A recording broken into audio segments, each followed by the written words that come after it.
تو آج میں یہ چاہتا ہوں کہ میں خود آپ کو یہ بتاؤں کہ میری زندگی میں وہ کون سا حادثہ ہوا جس کے نتیجے کے طور پر میں اپنا میڈیکل پروفیشن تج کر قرآن حکیم کے درس و تدریس یا دین کی دعوت و تبلیغ میں ہمتن لگ گیا. گویا کہ میں آج خود پہلے اپنا اور اپنے کام کا ایک تعارف آپ حضرات سے کرا رہا ہوں. میرے شعور کی سب سے زیریں اور تحتانی سطح پر یہ بات آپ نے کل محسوس کر لی ہوگی کہ سب سے گہرے نقوش علامہ اقبال مرحوم کی ملی شاعری کے ہیں. بالکل بچپن ہی سے میں ان کا کلام پڑھ رہا ہوں اور ابھی میں 5ویں جماعت کا طالب علم تھا جبکہ میں بانگ درا پڑھ رہا تھا. اس سے ایک جذبہ ملی، خاص طور پر آپ کو معلوم ہے کہ اس میں ایک امید افزا پیغام ہے ملت اسلامیہ کے لیے کہ کتاب ملت بیضا کی پھر شیرازہ بندی ہے، یہ شاخ ہاشمی کرنے کو ہے پھر برگو بر پیدا. نوا پیدا کرے بلبل کے ہو تیرے ترنم سے، کبوتر کے تنے نازک میں شاہی کا جگر پیدا. میں یہ عرض کر دوں کہ ہمارے جو قومی شاعر ہیں ان میں اس میں کوئی شک نہیں کہ اس صدی میں بر صغیر پاک و ہند میں پہلے نام آئیں گے علامہ شبلی کے اور مولانا حالی کے. مولانا حالی کی مسدس اس میں کوئی شک نہیں ہے کہ جسے انگریزی میں ایپک میکنگ کتاب کہا جاتا ہے، یعنی زمانہ ساز کتب میں اس کا شمار ہے. لیکن آپ ایک بات نوٹ کریں گے کہ مسدس پر بحیثیت مجموعی ایک مایوسی کا رنگ غالب ہے. چنانچہ اس کے سرنامے کے جو 2 اشعار ہیں وہ آپ کو شاید یاد ہو کہ پستی کا کوئی حد سے گزر نہ دیکھے، اسلام کا گر کر نہ ابھر نہ دیکھے، مانے نہ کبھی کہ مد ہے ہر جزر کے بعد دریا کا ہمارے جو اتر نہ دیکھے. یہ انتہائی ایک مایوسی کی کیفیت ہے، اور واقعہ یہ ہے کہ اس صدی کے آغاز میں عالم اسلام کی جو کیفیت تھی اس کے نتیجے میں یہ مایوسی ہی پیدا ہو سکتی تھی. پہلی جنگ عظیم کے بعد وہ جو عظیم سلطنت عثمانیہ تھی وہ ختم ہو گئی، اس کا وجود تک باقی نہ رہا. دی گریٹ آٹومان امپائر نسیم منسیہ ہو، چھوٹے چھوٹے ملک وجود میں آ گئے، اور وہ بھی کوئی برطانیہ کے پاس، کوئی فرانس کے پاس، کوئی اٹلی کے پاس، کوئی کسی اور کے پاس. پورا عالم اسلام مغربی اقوام کی براہ راست غلامی میں آ گیا. یہ انتہائی ہماری تاریخ کا پستی کا وقت ہے جس زمانے میں کہ مولانا حالی نے مسدس لکھی. اس کے اختتام پر بھی جن حضرات کو مسدس سے کوئی دلی تعلق ہے، اور مجھے یہاں آ کر خاص محسوس ہوا کہ حافظ عرفان صاحب جو یہاں کی ایک جانی پہچانی شخصیت ہے، انہیں مسدس میں سمجھتا ہوں کہ شاید اکثر و بیشتر یاد ہے، اور مجھے محسوس ہوا کہ واقعتاً وہ کتاب ایسی ہے کہ اس کے ساتھ ہمارا ایک ذہنی ربط و تعلق رہنا چاہیے. اس کے اختتام پر مناجات میں حضور سرور کونین کے عنوان سے جو نظم ہے اس کا بھی آغاز اسی سے ہوتا ہے کہ اے خاصہ خاصان رسول وقت دعا ہے، امت پہ تیری آ کے عجب وقت پڑا ہے. وہ دین جو بڑی شان سے نکلا تھا وطن سے پردیس میں، وہ آج غریب الغربا ہے. وہی مایوسی کی کیفیت. ہمارے قومی شعراء میں علامہ اقبال پہلی شخصیت ہے جن کے ہاں آپ کو دونوں رنگ ملیں گے. مرثیہ بھی کہا ہے انہوں نے، مسلمانوں کی جو اس وقت کی زبوں حالی تھی اس پر بھی تبصرہ کیا ہے، خون کے آنسو بھی روئے ہیں، لیکن ساتھ ہی ایک پیغام دیا ہے کہ اب دوبارہ دیکھیے ان کے اشعار. نکل کے صحرا سے جس نے روما کی سلطنت کو الٹ دیا تھا، سنا ہے یہ قدسیوں سے میں نے، وہ شیر پھر ہوشیار ہوگا. اب یہ جو انداز تھا، ایک خوشخبری، ایک امید افزا پیغام کہ اب پھر وہ وقت آئے گا کہ خلیل اللہ کے دریا میں ہوں گے پھر گوہر پیدا. اب پھر وہ دریا جو ہے توحید کا دریا، اللہ کے رسولوں کا وہ دریا، اب اس میں نئے موتی جو ہیں وہ پھر پیدا ہوں گے۔ یہ ایک امید افزا پیغام تھا میرے ذہن پر، میرے احساسات پر۔ ابھی یہ لفظ حافظ صاحب نے استعمال کیا، میرے احساسات پر جو سب سے گہرا اثر ہے وہ علامہ اقبال کے اشعار کا۔ کل بھی آپ نے نوٹ کیا ہوگا جواب شکوہ کا وہ شعر کہ وہ زمانے میں معزز تھے مسلمان ہو کر، اور تم خار ہوئے تاریک قرآن ہو کر، اور وقت فرصت ہے کہاں کام ابھی باقی ہے، نور توحید کا اتمام ابھی باقی ہے۔ بہرحال اس کے بعد، اور بلکہ اس کے ساتھ یہ نوٹ کر لیجئے کہ تحریک پاکستان اس وقت چل رہی تھی، میرا وہ ہائی اسکول کا دور ہے، تو علامہ اقبال کی ملی شاعری سے متاثر ہو کر میں نے بھی ایک طالب علم کی حیثیت سے تحریک پاکستان میں حصہ لیا، اور حصار ڈسٹرکٹ مسلم اسٹوڈنٹس فیڈریشن کا میں جنرل سیکریٹری تھا۔ لیکن اسی زمانے میں مجھے مولانا ابوالکلام آزاد کی تحریروں سے بھی تعارف حاصل ہوا، اور خاص طور پر مولانا سید ابوالعلا مودودی کی تحریروں سے میں نے پڑھا ان دونوں حضرات کو۔ ظاہر بات ہے کہ مولانا ابوالکلام آزاد تو اس وقت کانگریس میں تھے، مولانا مودودی نے ایک علیحدہ جماعت اسلامی کے نام سے بنائی ہوئی تھی، تو مجھے ان سے علمی دلچسپی تو اس وقت ہوئی، لیکن عملی طور پر تحریک پاکستان ہی کا ایک ادنا اور ننھا سا کارکن میں رہا۔ البتہ پاکستان بننے کے بعد پھر اب چونکہ وہ ملک جو اللہ نے ہمیں عطا فرمایا، در حقیقت اس ملک کا قیام تو پہلی منزل تھی ہماری، اصل سفر تو ابھی باقی تھا۔ اس ملک میں اسلام کا نفاذ، اسلام کا قیام، وہ جو قائد اعظم نے کہا تھا کہ ہم ایک ایسا خطہ زمین چاہتے ہیں کہ جس میں ہم اس جدید دور میں اسلام کے اصول اخوت و مساوات و حریت کا ایک نمونہ پیش کر سکیں، پوری دنیا کو دکھا سکیں کہ اسلام کیا ہے، اسلامی تہذیب کیا ہے، اسلامی تمدن کیا ہے، اسلامی قانون کیا ہے، اسلامی سیاست کیا ہے، اسلامی معیشت کیا ہے، اسلامی معاشرہ کسے کہتے ہیں۔ یہ اصل میں غرض تھی ہماری، یہ مقصد تھا جس کے لیے پاکستان حاصل کیا گیا۔ حصول پاکستان تو در حقیقت اس سفر کی پہلی منزل تھی، لیکن یہ کہ محسوس ایسا ہوا کہ شاید ہم نے اس پہلی منزل ہی کو آخری منزل سمجھ لیا، اور ہم نے آزادی کے جو مادی فوائد تھے ان کو سمیٹنے پر کمر کس لی۔ دولت، شہرت، عزت، اقتدار، یہی ہم میں سے اکثر کا مطمع نظر بن کر رہ گیا۔ اس صورت میں اب پاکستان میں اسلامی نظام کے قیام، بالفعل ایک اسلامی معاشرے کی تشکیل، ایک واقعتاً حقیقتاً اسلامی ریاست کا قیام، اس کے لیے پھر میں نے سن 47 سے سن 57 تک 10 سال جماعت اسلامی کی تحریک کے ساتھ بسر کیے۔ پہلے 7 سال اسلامی جمعیت طلبہ میں، اور جب میں 1954 میں MBBS سے فارغ ہو گیا تو جس دن میرا نتیجہ نکلا ہے اسی دن میں نے جمعیت طلبہ سے استعفیٰ لکھا اور جماعت اسلامی کی رکنیت کی درخواست کا جو فارم تھا پر کر دیا۔ 3 برس پھر لگ بھگ میں جماعت میں رہا ہوں۔ وہاں سے جو علیحدگی ہوئی اس کا سبب کیا تھا، یہ بات ہے اصل میں جو میں چاہتا ہوں کہ آپ کے سامنے آ جائے تو معلوم ہوگا کہ جو کچھ میں اب کر رہا ہوں اس کا کیا پس منظر ہے، صغرا کبرا کیا ہے، اس کی لاجک کیا ہے۔ میں نے یہ محسوس کیا کہ ہم اس ایزمپشن پر اور اس مفروضے پر آگے چل رہے ہیں کہ جب ہم سب مسلمان ہیں تو اسلامی نظام قائم ہو جانا چاہیے، جبکہ واقعہ یہ ہے کہ 200 برس کی غلامی نے اور مغربی تہذیب کے غلبے نے ہماری ایمان کی جڑوں کو کھوکھلا کر دیا۔ ہم مسلمان صرف وراثتاً ہیں، صرف نسلاً ہیں۔ ہم مسلمان اس لیے ہیں کہ مسلمان والدین کے ہاں پیدا ہو گئے، لیکن یہ کہ ہم نے شعور کے ساتھ اپنے ایک کانشس اور شعوری فیصلے کے طور پر اسلام کو قبول نہیں کیا۔ اور ایمان اگر ہم اپنے دلوں میں جھانکیں تو محسوس ہوگا کہ وہ صرف ایک ڈوگما ہے، ایک عقیدہ ہے، موروثی عقیدہ۔ اس ایمان کی ریئلائزیشن، اس کا شعور،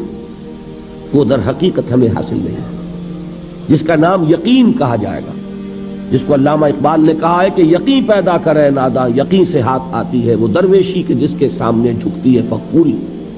وہ یقین جب تک نہ ہو اس وقت تک اسلام پر عمل نہیں ہو سکتا۔ تو میں اس نتیجے پر پہنچا کہ محض اس نعرے کی بنیاد پر کہ ہم مسلمان ہیں، پاکستان میں اگر 95%، 96% لوگ مسلمان ہیں تو یہاں اسلام آنا چاہیے، یہ دلیل تو صحیح ہے، لیکن اس دلیل سے اسلام آئے گا کبھی نہیں۔ اس کے لیے دو چیزوں کی ضرورت ہے۔ پہلی چیز یہ کہ خاص طور پر جو پڑھا لکھا طبقہ، اور پڑھے لکھے سے میری مراد ہے جدید تعلیم یافتہ طبقہ، اس لیے کہ ہمارے ہاں تعلیم کے دو نظام چل رہے ہیں۔ ایک قدیم ہمارا دینی نظام تعلیم ہے، ایک تو اس سے لوگ فارغ التحصیل ہوتے ہیں، وہ بھی پڑھے لکھے ہیں یقیناً، اور دوسرے نظام کے مقابلے میں زیادہ پڑھے لکھے ہیں۔ لیکن میں جس طبقے کا ذکر کر رہا ہوں کہ معاشرے میں جس کو کہ اصل فیصلہ کن حیثیت حاصل ہو چکی ہے، وہ تو جدید تعلیم یافتہ طبقہ ہے، اس لیے کہ پورے ملک کی باغڈور اس کے ہاتھ میں ہے۔ اس جدید تعلیم یافتہ طبقے کے اندر تجدید ایمان کو اثر نو مستحکم کرنے کی ایک تحریک برپا کی جائے۔ پہلے تو یہ چیز جو ہے وہ ضروری ہے،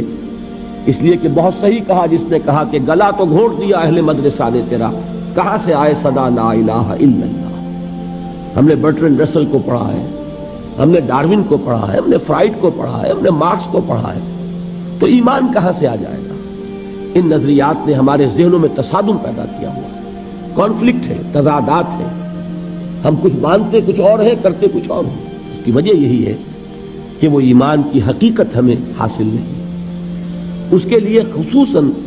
جدید تعلیم یافتہ طبقے میں تجدید ایمان کی ایک تحریک۔ اب ظاہر بات ہے کہ تجدید ایمان کے لیے ہمارے پاس سورس کیا ہے، ایمان کہاں سے ملے گا؟ میں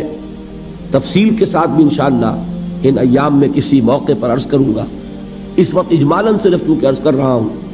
تو میں جس نتیجے پر پہنچا وہ یہ کہ منبع ایمان اور سرچشمہ یقین قرآن حکیم ہے۔ مولانا ظفر علی خان کا بڑا پیارا شعر ہے، سادہ سا شعر ہے لیکن بڑی عظیم حقیقت کو لیے ہوئے ہے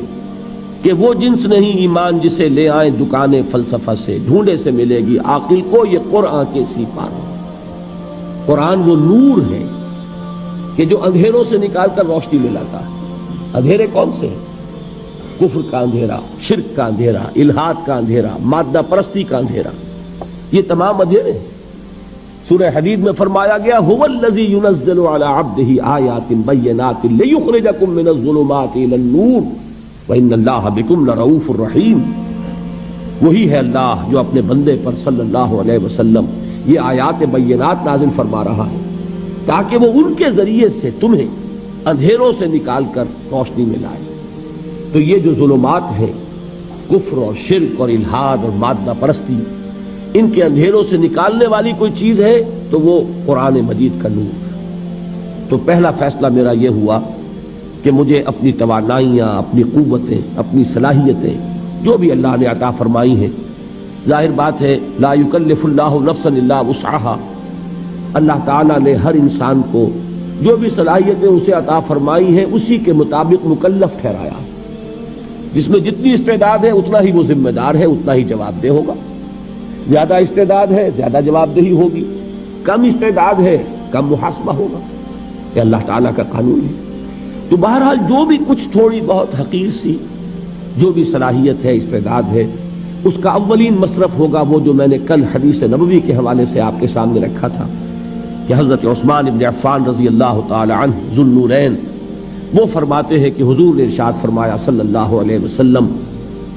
خیرکم من تعلم القرآن وعلمہ، تم میں سے بہترین لوگ وہ ہیں جو قرآن سیکھیں اور سکھائیں، قرآن کا علم حاصل کریں اور اسے دوسروں تک پہنچائیں۔ تو پہلی بات میں نے یہ طے کی، کون شخص چاہے گا کہ وہ اچھے سے اچھے کیریئر کو اڈاپٹ نہ کرے؟ ہر شخص یہی چاہتا ہے بہتر سے بہتر کیریئر اسے ملے، لہذا جب سب سے بہتر کیریئر یہ ہے خیرکم من تعلم القرآن وعلمہ، اور یہ کس کا فرمان ہے؟ الصادق المصدوق، جو سچے ہیں، جن کی سچائی کی گواہی اللہ نے دی، تو انہوں نے فرمایا کہ بہترین کیریئر یہ ہے۔ تو میں نے طے کیا کہ جہاں تک طبابت کا معاملہ ہے، میڈیکل پروفیشن ہے، مجھ سے کہیں زیادہ ماہر اطباء اور معالج موجود ہیں۔ یہ کام ایسا نہیں ہے کہ اس کی کوئی کمی واقع ہو جائے گی اگر میں نے اپنی توانائیوں میں، اب میں نے اللہ کی اس کتاب کے لیے وقت نکالنا شروع کر دیا تو بہتر سے بہتر معالجین موجود ہیں، مجھ سے بہت بہتر، بہت اعلیٰ کوالیفائڈ لوگ، لیکن واقعہ یہ ہے کہ اس دور میں ایک خلیج جو پیدا ہو چکی ہے ہمارے معاشرے میں کہ ایک طرف رجال دین ہیں جو دینی درسگاہوں سے پڑھ کر نکلتے ہیں، ایک طرف جدید یونیورسٹیوں سے اور کالجز سے پڑھ کر لوگ نکلتے ہیں، ان دونوں کے مابین کمیونیکیشن نہیں ہے۔ علماء علم کے پہاڑ ہیں، لیکن جدید تعلیم یافتہ لوگوں سے ان کے ذہنی سطح پر گفتگو نہیں کر سکتے، وہ اپنی اصطلاحات میں کلام کرتے ہیں، اور وہ اصطلاحات جو ہیں جدید تعلیم یافتہ لوگوں کے چونکہ علم میں نہیں ہے لہذا ان تک وہ بات پہنچتی نہیں۔ میں ایک مثال دیا کرتا ہوں کہ جیسے تربیلا ڈیم ہے، منگلا ڈیم ہے، کتنا پانی ہے، لیکن وہ پانی بیکار ہے جب تک کہ وہ ڈسٹریبیوشن چینل جو ہے پانی کی تقسیم کے لیے نہروں کا جو نظام ہے، جب تک کہ وہ نہروں سے ہو کر راجباہوں سے ہو کر زمین پر پانی نہیں پہنچے گا، تربیلا ڈیم میں کھڑا ہوا وہ پانی کو فائدہ نہیں پہنچائے گا۔ تو اس وقت صورت یہ ہو چکی ہے کہ علماء کرام علم کے ڈیم ہیں، بہت بڑے بڑے ڈیم، ان کے پاس وہ تمام علوم موجود ہیں، کتاب اللہ، سنت رسول، اور پھر ہماری فقہ، اس کا سارا علم موجود ہے، لیکن وہ جو ڈسٹریبیوشن چینلز کا کام ہے وہ نہیں ہو پا رہا، ایک گیپ آف کمیونیکیشن ہے۔ تو اگر اللہ تعالیٰ نے مجھے کوئی صلاحیت ایسی عطا فرمائی ہے، چونکہ میں ان میں سے ہوں، جدید تعلیم یافتہ ماحول سے نکلا ہوں، میں ان کی اصطلاحات سے واقف ہوں، میں ان کے ذہنی اشکالات سے واقف ہوں، میں جانتا ہوں ان کا ذہن کہاں رکتا ہے، کس بات کا جواب چاہتا ہے، کس مسئلے کا حل چاہتا ہے۔ اس مسئلے کا جواب اگر ایک فتوے کی شکل میں دیا جائے وہ قابل قبول نہیں ہوگا جب تک کہ وہ سمجھایا نہ جائے، ان کی بولی میں، ان کی زبان میں، ان کی ٹرمینالوجی میں، ان کی اصطلاحات میں جب تک بات نہیں کی جائے گی ابلاغ کا حق ادا نہیں ہوگا۔ اور یہ اللہ نے اگر مجھے صلاحیت عطا فرمائی ہے کہ یہ کام میں کر سکتا ہوں تو ہر چیز کو تج کر مجھے اسی کام میں لگ جانا۔ دوسری بات جو مجھے ضروری محسوس ہوئی وہ یہ کہ ہمارے ہاں جو لوگ دیندار ہیں ان لوگوں میں بھی ایک بہت بڑی کمی ہے، وہ یہ کہ فرائض دینی کا ایک جامع تصور ان کے سامنے نہیں۔ وہ یہ جانتے ہیں کہ نماز فرض ہے، پنج وقتہ نماز ادا کرتے ہیں، وہ جانتے ہیں کہ رمضان کے روزے فرض ہیں، وہ جون کے روزے ہو، جولائی کے روزے وہ رکھیں گے، وہ جانتے ہیں کہ زکوٰۃ فرض ہے، وہ ادا کریں گے، لیکن اس سے آگے تصور کہ دین یہ چاہتا ہے کہ اسے غالب کیا جائے، اسے قائم کیا جائے، اسے نافذ کیا جائے، اسے ایک نظام زندگی کی حیثیت سے بالفعل برپا کیا جائے۔ دین اپنا غلبہ چاہتا ہے، دین صرف عبادات پر قانے ہونے کے لیے تیار نہیں ہے کہ مسجد میں تو اللہ تعالیٰ کو مان لیا جائے کہ سب سے بڑی قوت وہ ہے، لیکن پارلیمنٹ میں اس کو داخل بھی نہ ہونے دیا جائے، یہاں اللہ کی بات نہیں چلے گی، یہاں رسول کی بات نہیں چلے گی۔ یہ بات اگر ہے تو اس کا مطلب یہ کہ ہم نے دین کا ایک بڑا محدود سا تصور اپنے سامنے رکھا ہوا۔ ضرورت اس بات کی ہے کہ جن لوگوں کے اندر وہ مذہبی جذبہ موجود ہے انہیں یہ بتایا جائے کہ دین کے اصل تقاضے کیا ہیں، دین چاہتا کیا ہے، کیا ذمہ داریاں صرف نماز روزہ ادا کر کے پوری ہو جاتی ہیں، یا یہ کہ اس سے بیونڈ، اس سے ماورا بھی دین کا کوئی تقاضا ہے، اس کا مطالبہ ہے۔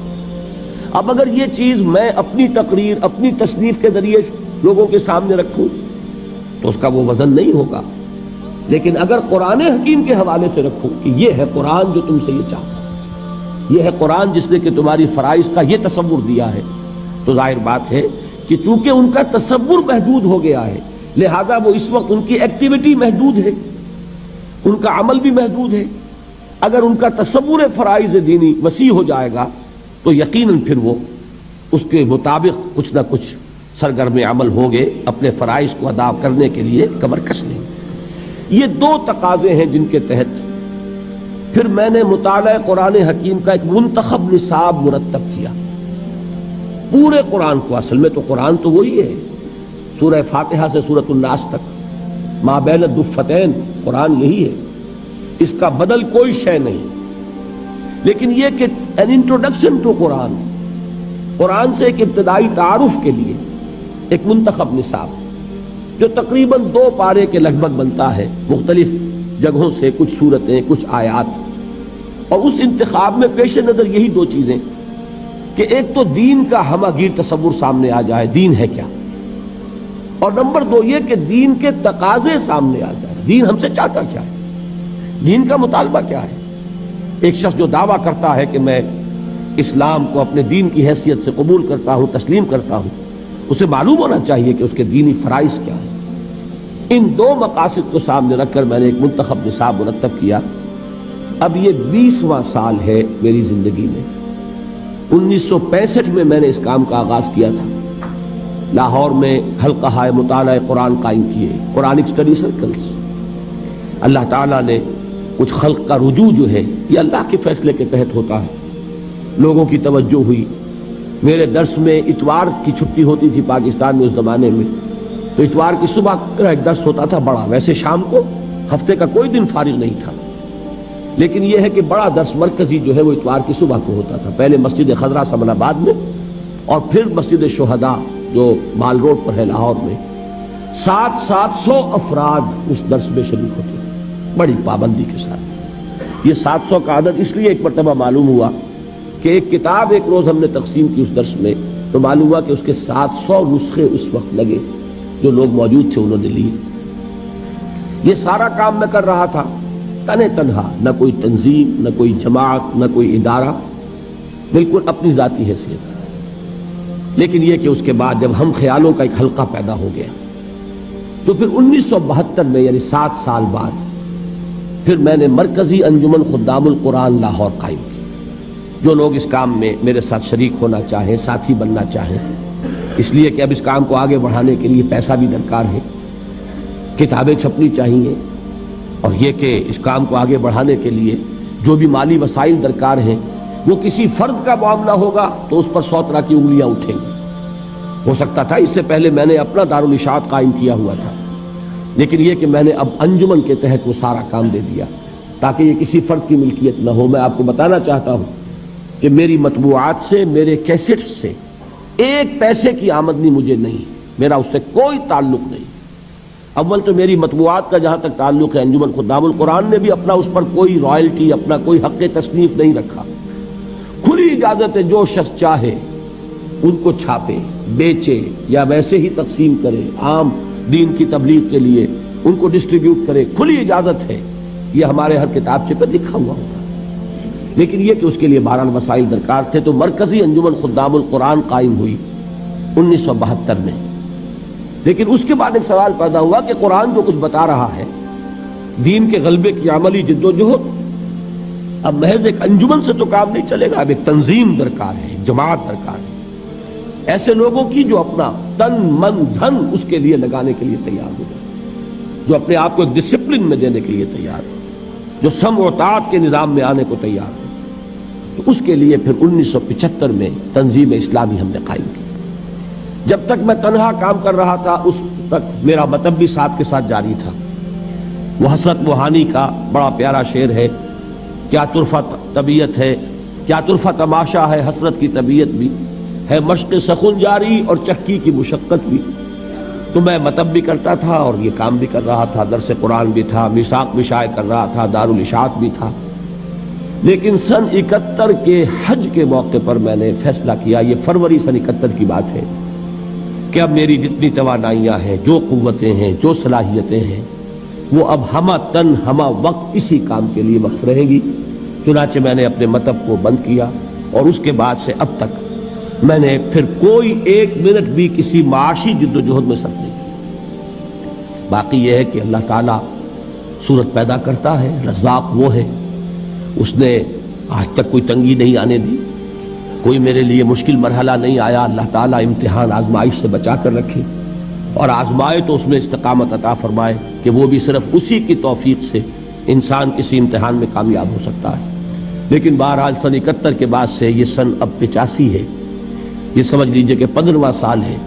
کہ میری توانائیاں، میرے اوقات، میری جو بھی صلاحیتیں ہیں حقیر سی اللہ کی عطا کردہ، وہ سب کی سب اسی کام کے لیے وقف ہے۔ تبارك الذي نزل الفرقان على عبده ليكون للعالمين نذيرا